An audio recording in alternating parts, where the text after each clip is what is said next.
इसलिए कहते हैं कि काम हमें ऐसा करना है, बस किसी को कुछ बताना नहीं है, किसी को कुछ कहना नहीं है। मैं हमेशा कहता हूं कि बिल्कुल ये प्रदर्शन नहीं होना चाहिए कि मैं तैयारी कर रहा हूं, मैं क्या कर रहा हूं। आप यहां पे रहिए, सूरतगढ़ी रहिए, 5-7 का ग्रुप बना के रहिए, और मेहनत ऐसी कि जान निकल जाए, और रात को 12-1 बजे तक पढ़ते पढ़ते ऐसी स्थिति आ जाए कि यहां पे सीने पे रखी हुई किताब पड़ी रहे और आंखें बंद होने लगे कि भाई मेरे से इससे अधिक हो नहीं सकती। उस दिन आपको लगेगा, उस दिन लगेगा कि आप वाकई में मेहनत कर रहे हैं। देखो, मनुष्य की प्रवृत्ति होती है, जिस दिन आपका दिन खराब होगा ना, जिस दिन भी, उस रात को आपको अंदर से फील होगा कि यार मैं कर क्या रहा हूं यहां पे। रात को ठीक से नींद भी नहीं आएगी, हो क्या रहा है, मतलब मैं आया क्या हूं यहां पे, किस लिए यहां पे आया हूं। और जिस दिन आप सुबह उठ के और रात को सोने तक पूरे दिन जबरदस्त पढ़ाई की, मतलब आपकी क्षमता से एक कदम आगे, उस रात की नींद ही अलग होती है, उस रात का सेटिस्फेक्शन अलग होता है।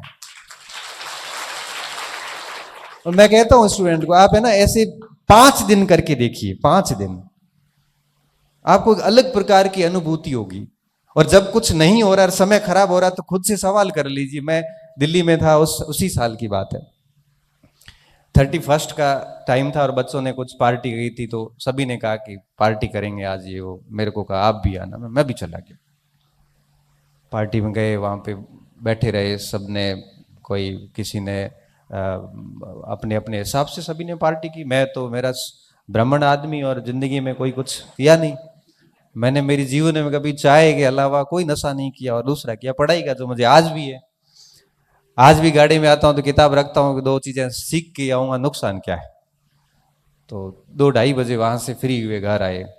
घर आया तो आपको पता है कि 2-2:30 बजे सोते हैं, फिर सुबह जल्दी उठ नहीं पाते, पूरा शेड्यूल बिगड़ा। मैं बैठे रात को वापस जाता, सोचा कि यार गाँव छोड़ के बाड़मेर आया, बाड़मेर छोड़ के दिल्ली आया, क्या यही करने के लिए आया हूँ। मन में यही बातें आ रही कि कर क्या रहा हूँ, कितनी कंपटीशन है, लोग पढ़ रहे हैं और मैं इधर पार्टियां कर रहा हूँ। कितनी मुश्किल से पापा पैसे भेजते हैं, बड़ी मुश्किल से गाय का 2 किलो घी बचा के बेच के उसमें से 800-1000 रुपए आते हैं, वो बेचते हैं कि मेरा बच्चा पढ़ाई कर रहा है। उन्होंने खुद ने बाइक नहीं ली, ना साइकिल ली, वो पैदल ले आते हैं कि मेरे बच्चे को साइकिल दिला दूं ताकि वो कोचिंग और रूम का डिस्टेंस है वो जल्दी कवर कर सके।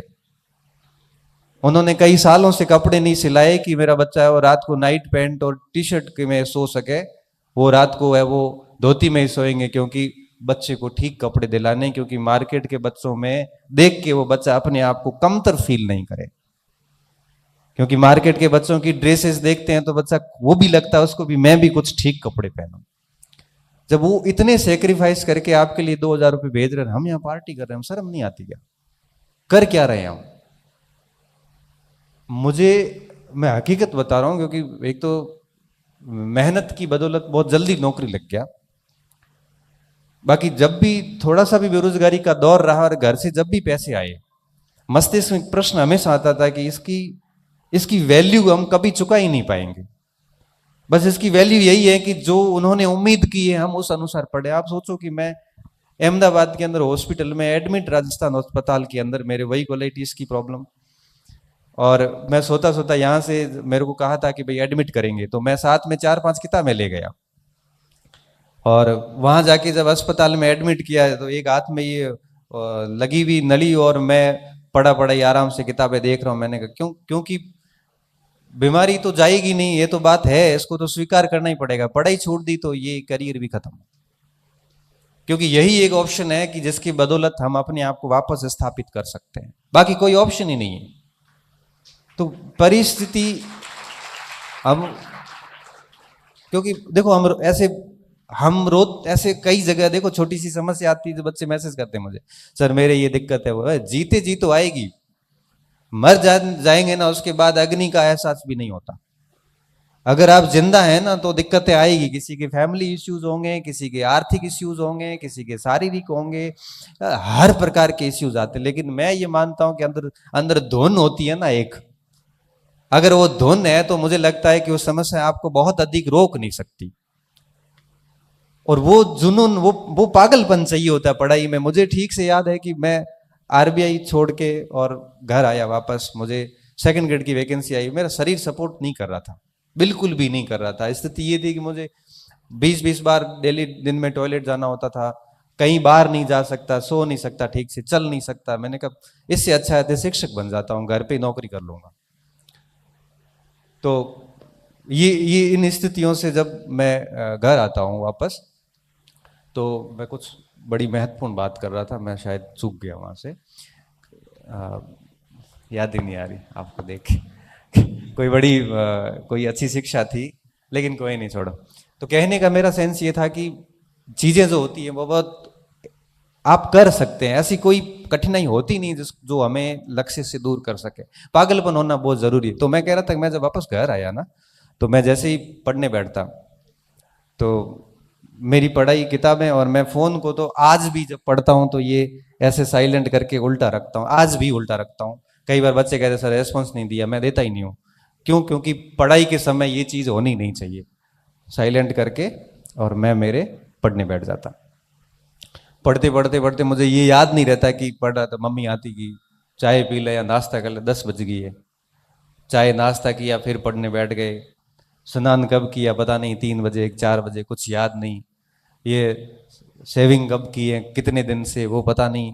कई बार स्नान नहीं भी होता था। मतलब इसे पागलपन सा कहते हैं। और ये पागलपन किसी व्यक्ति में अगर 6 महीने 1 साल सवार हो जाए ना, तो बाकी सब बातें झूठ हो जाती है कि सीट कम है या फिर ये सब चीजें हैं, वो कुछ भी नहीं है। मैं ये कहता हूं कि आपके अंदर पढ़ाई का वो पागलपन होना बहुत जरूरी है। वो रोग कब आता है? जब आप शांति से पढ़ाई करते हैं, दिखावा नहीं करते। ये चीजें चलती है। एक बात मैं हमेशा नोटिस करता हूं कि हम पढ़ाई करते हैं, 2 दिन करते हैं, 4 दिन करते हैं, उसके बाद वापस पढ़ाई छोड़ देते हैं। नियमितता बिल्कुल नहीं रह पाती। और फिर कहते सर मेरा पढ़ाई में मन नहीं लग रहा है। अरे पढ़ाई में मन कैसे लगेगा जब आप एक टारगेट लेके कंटिन्यू कर ही नहीं रहे? एक दिन आप फर्स्ट ग्रेड की कर रहे हैं, एक दिन आप सेकंड ग्रेड पे लग रहे हैं। किसी ने कुछ कह दिया, लाइब्रेरी में गए थे और लाइब्रेरी में किसी ने कह दिया कि सेकंड फर्स्ट ग्रेड की सीट ही नहीं है। अरे 4 बार कोर्स किया हुआ, कल एक मैसेज आता है सर 4 बार कोर्स किया हुआ है, अब सोच रहा हूँ कि L1 की कर लूँ। 4 बार किसका किया बेटा? मैंने तो क्या सर मैंने इतिहास 4 बार पढ़ लिए, टेस्ट सीरीज में नंबर भी अच्छे आ रहे हैं, तो अब सोच रहा हूँ L1 की कर लूँ क्योंकि उसमें पोस्ट नहीं आई। तो फिर सिलेक्शन किसका होता है आखिर? पोस्ट तो बढ़ भी जाएगी। ये चीजें क्यों होती है?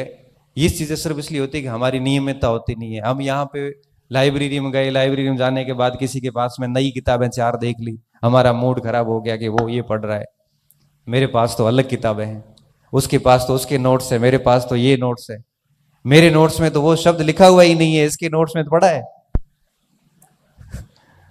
इन चीजों में मत उलझिए। मैं कहता हूं कि सामग्री लिमिटेड रखिए पास में, और सामग्री सिलेक्शन के लिए इतना अधिक जिम्मेदार होती नहीं है। सिलेक्शन के लिए जिम्मेदार चीजें जो होती है उसे हम कहते हैं कि आप उस सामग्री को पढ़ते कैसे हैं। आप एक ही किताब आप मुझे दे दो और एक ही किताब आप ले लो, दोनों उन किताब को पढ़ते हैं, और उसके बाद आप देखना कि दोनों के जब मार्क्स आएंगे तो आपको क्या लगता है दोनों के नंबर सेम आएंगे? नहीं आएंगे। क्यों? क्योंकि उसको पढ़ने का जो हमारा तरीका है वो दोनों का ही अलग अलग है। इसलिए कहते हैं कि ये लाइब्रेरी में वगैरह में जाओ तो अकेले तैयारी करो, ये फालतू डिस्कशन मत करो किसी से। ये सबसे बड़ी समस्या आजकल के स्टूडेंट में देखने को मिलती है।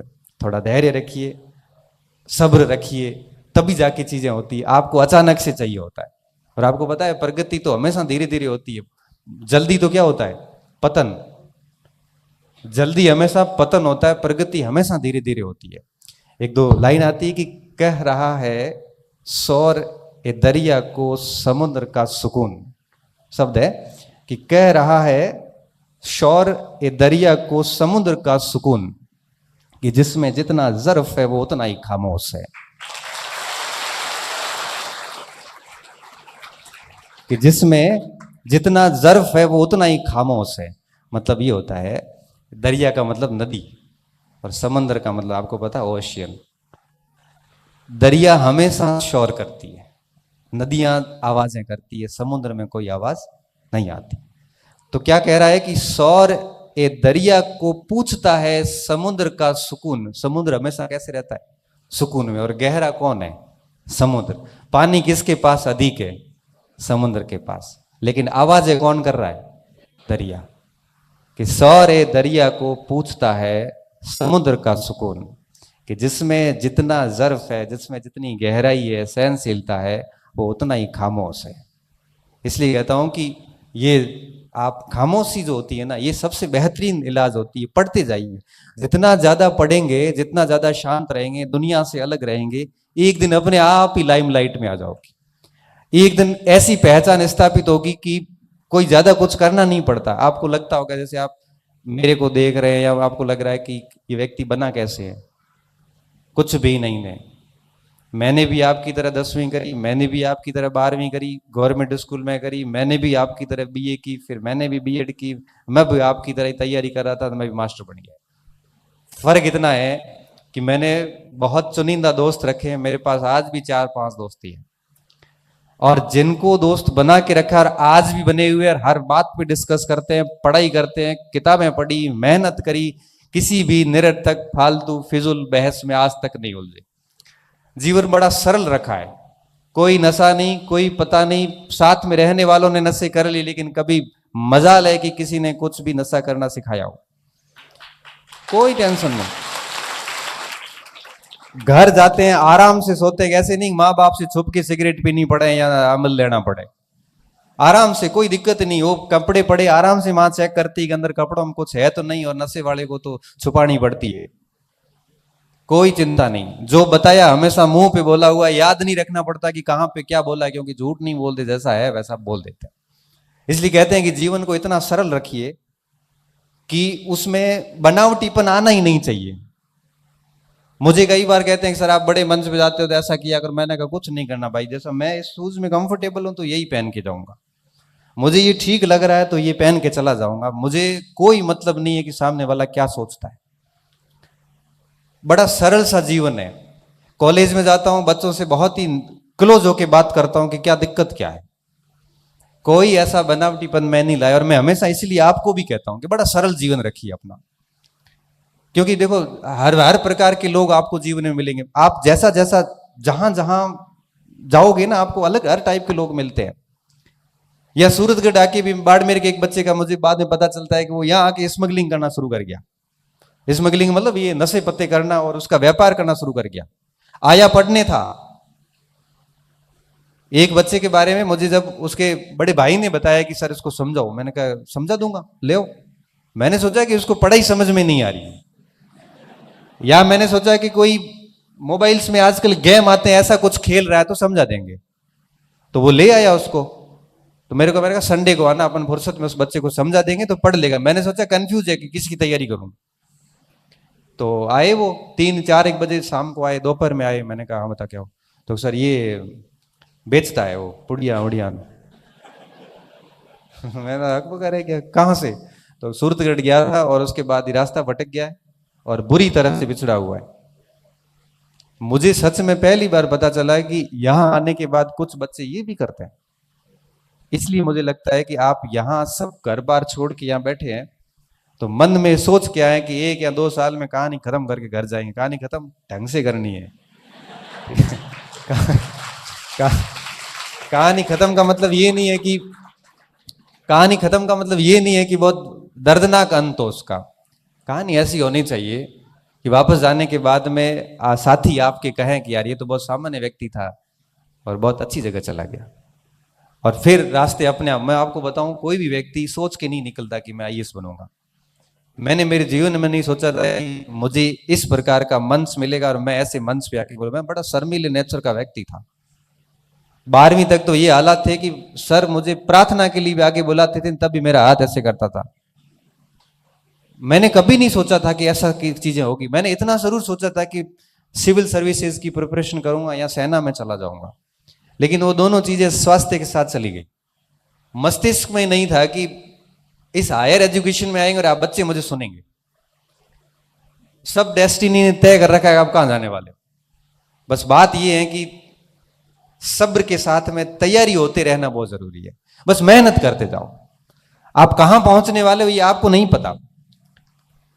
4 पंक्तियां आती हैं, सुरेंद्र जी बोलते हैं तो मैं भी थोड़ी बोल लेता हूं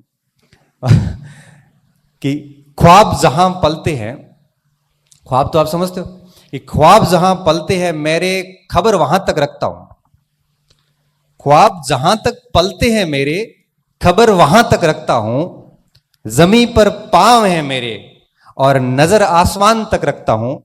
जमीन पर पांव, क्योंकि डाउन टू अर्थ होना व्यक्ति को बहुत ज्यादा जरूरी है, और नजर आसमान पर रखता हूं। और मंजिल से भी वादा कर रखा है मैंने मिलने का, मंजिल से भी वादा कर रखा है मैंने मिलने का। और अब देखना यह होगा कि सब्र कहां तक रखता हूं, कि सब्र कहां तक रखता हूं, क्योंकि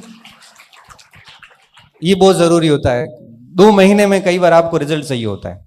मैं कई बार, मेरे पास मैसेज आते, सर आपका कोर्स लिया है और 6 महीने में हो जाएगा क्या? 6 महीने में बेटा वैलिडिटी पूरी होगी और तो कुछ नहीं होगा।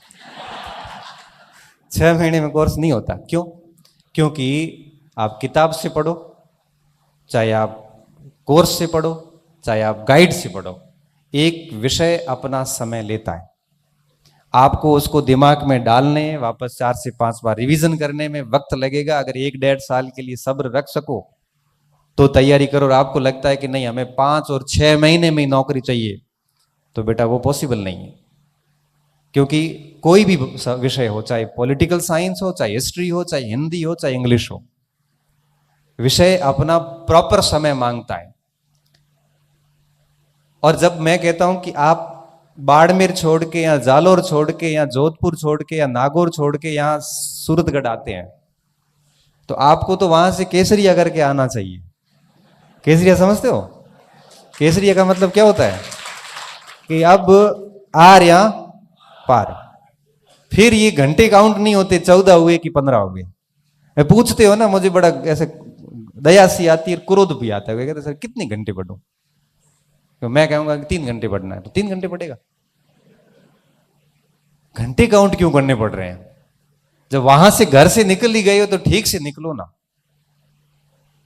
भाई। अब पता है कि जैसे खानवा के युद्ध में महाराणा सांगा निकले हैं और हसन खान मेवाती अगर निकला है तो ये सोच के निकला है कि हम जिंदा वापस आके भोजन करेंगे घर आके। वो ये सोच के निकले हैं कि यहां तो बाबर रहेगा या हम रहेंगे, बात खत्म। और फिर युद्ध भी उस स्तर का होता है, और युद्ध उस स्तर का होता है, फिर परिणाम भी उस स्तर के आते हैं। और 400-500 साल बाद में भी हम याद करते हैं। इसलिए कहते हैं कि जब घर से निकल ही गए हैं तो मुझे लगता है कि न घंटे काउंट करने चाहिए, न पोस्ट काउंट करनी चाहिए, न कंपटीशन कितना मार्केट का ये देखना चाहिए। हमें सिर्फ ये देखना है कि आप कितने रेडी हैं। मैं आपको 5 प्रश्न पूछ लूं और क्या आप मुझे उत्तर देने में सक्षम है? कई बार मैं बच्चों से बात करता हूं, तैयारी है पूरी? हाँ तैयारी पूरी है। प्रश्न पूछूं? प्रश्न नहीं पूछना। क्यों? तो तैयारी कैसी पूरी है? कॉन्फिडेंस तो ये होना चाहिए ना कि तैयारी पूरी है, पूछ सकते हो, आप कहीं से भी पूछ सकते हो। मैं इंटरव्यू देने गया कॉलेज लेक्चर है प्रोफेसर का, तो उन्होंने जाते ही पूछा कि कौन सा भाग तैयार करके आए हो। यद्यपि मैंने राजस्थान इतिहास और विश्व इतिहास नहीं पढ़ा था क्योंकि इतना टाइम मिला नहीं था, इंडियन हिस्ट्री पढ़ के गया था। मैं सर सारा ही तैयार है। कॉन्फिडेंस तो रखो, सारा ही तैयार है। नहीं आएगा तो मना कर देंगे, अपराध थोड़ी है। तैयार तो है, तो परीक्षा पास हुई है। कहां से पूछे? मैं जैसा भी आपको ठीक लगे। तो आधुनिक सी पूछ लें। हाँ सर वही पढ़ा हुआ था, मन में सोचा वही पढ़ा हुआ है। शुरू कर दिया, चलता रहा, चीजें चलती रही, बड़े आराम से चलती रही। तो ये कॉन्फिडेंस का बाधा जब आपने सच में पढ़ाई की है। कोई कहता है सर रात को पढ़ूं कि सुबह पढ़ूं उठ के? वही पढ़ाई करनी, कभी भी करना। कभी कभार रात को कर लो, कभी सुबह उठ के पढ़ लो। लेकिन बात यह है कि हम पढ़ रहे कि नहीं पढ़ रहे। यहां पे आके पंचायती कर रहे हैं क्या? यहां पे आके पुस्तक भंडार पे, लाइब्रेरी के अंदर, या 4 रूम लिए और बीच में बैठ के आराम से अगर आप पंच बने हुए हैं तो मान के चलना कि आप अपनी असफलता की कहानी उस जगह बैठे बैठे लिख रहे हैं। ये कंपटीशन है, बड़ा निर्दयी है।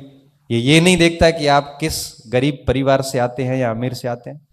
ये नहीं देखता है कि आपके घर वालों ने कितने सैक्रिफाइस करके आपको यहां भेजा है। ये भी नहीं देखता कि आप पहले कितनी बार फेल हुए हैं और आपको नौकरी की सख्त आवश्यकता है।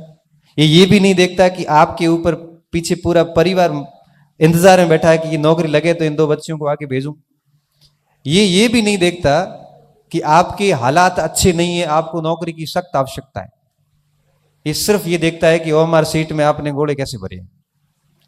वो सीधी कंप्यूटर में ओएमआर से स्कैन होती है, सीधे नंबर आते हैं, किसी 120 में से 18 आते हैं, किसी 120 में से 112 आते हैं। और ये तय इस बात पे होता है कि आपने कितनी गहराई से, कितनी तन्मयता से किताबों को घोट घोट के याद किया है। हालत खराब हो जाती है किताब की साइज बड़ी हो जाती है। 120 पेज की किताब, 120 पेज का रजिस्टर ऐसे लगता है जैसे 500 पेज की किताब हो। 5-5, 6-6 कलर की स्याही घसी भी होती है उस नोट्स पे या उस किताब के ऊपर। तब परीक्षा हॉल में जाते ही याद आता है कि ये बात पृष्ठ के किस भाग में लिखी हुई है। सीधा याद आता है कि दाएं तरफ ऊपर की तरफ मेरे लिखा हुआ है। ये स्थितियां आती हैं तब एक्यूरेसी आती, तब आप कहते हो हमारी एक्यूरेसी नहीं आती, गलत ज्यादा हुए सर। गलत होंगे ही कि मार आता आता है गलत हो गया, आते आते कैसे गलत हो गए।